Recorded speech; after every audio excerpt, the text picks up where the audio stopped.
Hi, welcome to Data Shark Academy. If I have to explain you what is Apache Kafka, then in simple term I would say that it's a system to move data from one location to another location. With Apache Kafka, you can build real-time streaming data pipelines.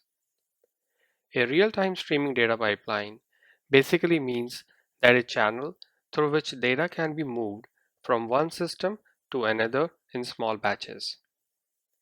We have seen similar systems in our lives much before Apache Kafka came into existence.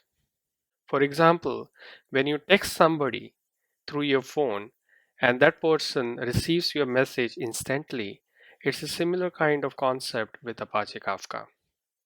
Here also you are sending small messages from one system to another system.